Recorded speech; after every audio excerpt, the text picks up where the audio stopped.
आज मेरा वैसे तो चंबा का दौरा था, मगर वापसी में हमने जितने भी पीडब्ल्यूडी डिपार्टमेंट द्वारा जो निर्माणाधीन प्रोजेक्ट्स हैं हमारे ज्वालाजी में और नदौन में और हमीरपुर में, उसका हमने निरीक्षण किया है। इसमें एक तो हमारा सुकाश रेखा प्रोजेक्ट है, बड़ा प्रोजेक्ट है जो ज्वालाजी में बन रहा है।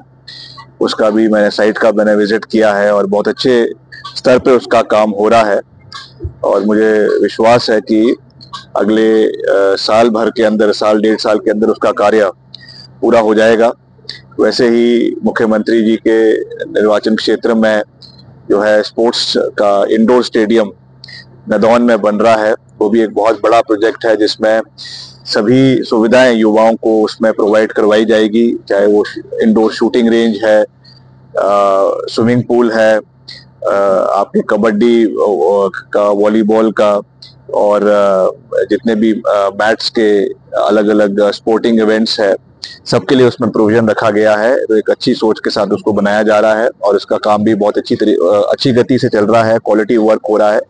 और उसी तरीके से जो हमारा जिले का मुख्यालय है हमीरपुर, वहाँ पर जो ये बस स्टैंड का कार्य यहाँ पे जो है इसका काम भी चला हुआ है। एचआरटीसी जिसका जो है काम करवा रही है, पीडब्ल्यूडी इसका एग्जीक्यूशन कर रही है और करीबन अभी इसका एस्टिमेट करीबन 60 करोड़ का है, मगर इसका एस्केलेशन आने वाले समय में होगा और उसका एडिशनल बजट का प्रावधान भी सरकार करेगी और जल्द से जल्द ये बनकर तैयार हो, क्योंकि जो 4 लेन का कार्य भी यहाँ चल रहा है एनएचएआई के माध्यम से और जो बेटर कनेक्टिविटी के लिए और हमीरपुर शहर को डीकंजेस्ट करने के लिए ये बस स्टैंड बहुत महत्वपूर्ण है। बड़े लंबे समय से ये एक प्रपोजल था एचआरटीसी का कि ये बनना चाहिए, उसको वर्तमान सरकार पूरा कर रही है।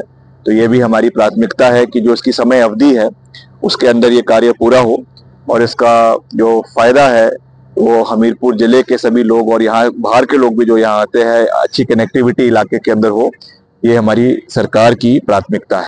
नहीं, सड़कें तो देखिए कई बीच में सड़कें हैं जिनका मेंटेनेंस का कार्य लगातार जो है वो चल रहा है।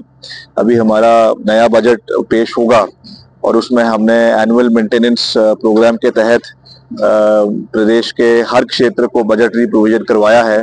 कई जगहों पे जहाँ पे कोई ब्लैक स्पॉट्स है उनके रखरखाव के लिए भी हमने अलग से बजट का प्रावधान करवाया है। नई सड़कों का निर्माण भी हो रहा है। तो अभी प्रदेश के अंदर करीबन 35,000 स्क्वायर किलोमीटर सड़कें प्रदेश में बन चुकी है। हम एक बहुत बड़ा जाल तो पूरे प्रदेश में सड़कों का है।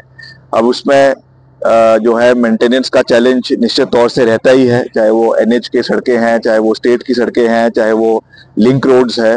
तो उस पर हम लगातार उसका प्रयास कर रहे हैं कि क्वालिटी को इम्प्रूव किया जा सके। उसके लिए मैं खुद हम प्रदेश के अलग अलग क्षेत्र का दौरा भी कर रहे हैं, हम इसका रिव्यू बैठक्स भी कर रहे हैं। तो पूरा प्रयास जो है वो हो रहा है और अभी मैं जल्दी जो हमारा हमीरपुर मंडी एनएच है उसका भी मैं निरीक्षण करूंगा। मैंने उसके लिए जो यहाँ के विधायक है उनसे सबसे बात करी है और इसकी एक अलग से हमीरपुर जिला के जो हमारे डिप्टी कमिश्नर है उनकी अध्यक्षता में एक कमेटी भी बनाई गई है और हम इसका निरीक्षण जो है वो आने वाले समय में, अभी निकट भविष्य में हम करेंगे, क्योंकि इसकी बहुत कंप्लेंट्स, हालांकि कार्य जो है ये केंद्र सरकार द्वारा मॉर्थ द्वारा इसको करवाया जा रहा है, मगर उसमें काफी लोगों की कंप्लेंट्स धर्मपुर क्षेत्र में भी है, सुजानपुर क्षेत्र में भी है, मंडी के कोटली इलाके में भी है। तो उसका भी हम निरीक्षण करेंगे और उसको भी जल्द से जल्द पूरा हो।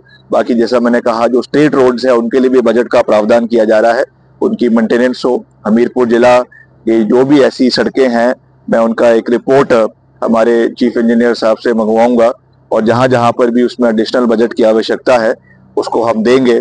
और अब मौसम भी अब खुल गया है, तो अगले मार्च के महीने से इसमें टारिंग का काम जो है वो शुरू हो जाएगा। तो हमेशा चाहे हिमाचल में है चाहे दिल्ली में है, जिसमें अच्छा काम किया है उसमें हमने समर्थन किया है, उसमें हमने थैंक्स भी किया है। मैं तो विधानसभा के सभा पटल पर गडकरी साहब का धन्यवाद किया है विधानसभा के अंदर, तो इससे ज्यादा और क्या हो सकता है। मगर जहां पर कमियां हैं उसको भी उठाना हमारा दायित्व है। ये ठीक है कि हिमाचल को केंद्र जो स्पॉन्सर्ड स्कीम्स है उसमें पैसा मिल रहा है, और वो पैसा हिमाचल को ही नहीं हर राज्य को मिल रहा है। वो एक बात है, एक पहलू है। मगर दूसरा पहलू ये भी है कि जो हमारा डिजास्टर प्रदेश के अंदर हुआ, प्रदेश में जो 14वें वित्त आयोग के जो रिकमेंडेशंस के बाद हमारा रेवेन्यू डेफिसिट ग्रांट जो 13,000 करोड़ रुपए होता था वो 3,000 करोड़ रुपए रह गया। और ये भी एक हकीकत है कि अभी जो केंद्र का बजट आया उसमें जम्मू कश्मीर को 25,000 करोड़ जो है ग्रांट इन एड दिया गया है, हिमाचल को 1 रुपया उसमें नहीं दिया गया है। तो इसके लिए हमको उस आवाज को उठाना है, हमारा दायित्व है, हमारी जिम्मेवारी है। तो इसको भाजपा को इसको किसी निंदा के रूप में नहीं देखना चाहिए। ये केवल हिमाचल के होने के नाते हमारा दायित्व है। और मैं तो नेता प्रतिपक्ष से, पूर्व मुख्यमंत्री जी से ये कहूंगा कि आप भी इस विषयों को, हिमाचल के विषयों को उठाए। हर तरीके से केवल गणेश परिक्रमा हर चीज में नहीं होनी चाहिए।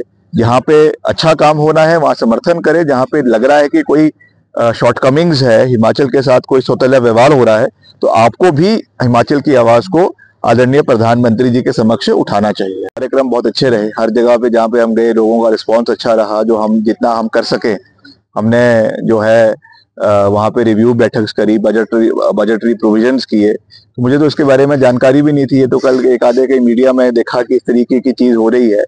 अब वो बेचारा कोई होगा अपनी राजनीतिक रोटियां सेक रहा है और अपनी राजनीतिक जमीन तलाश रहा है, तो उनको शुभकामनाएं देता हूँ। तो राजनीति में सब चीजें चलती है, पर हम तो एक मकसद से गए हैं और वो मकसद जारी रहेगा। प्रदेश का विकास जारी रहेगा, हर परिस्थिति में जारी रहेगा।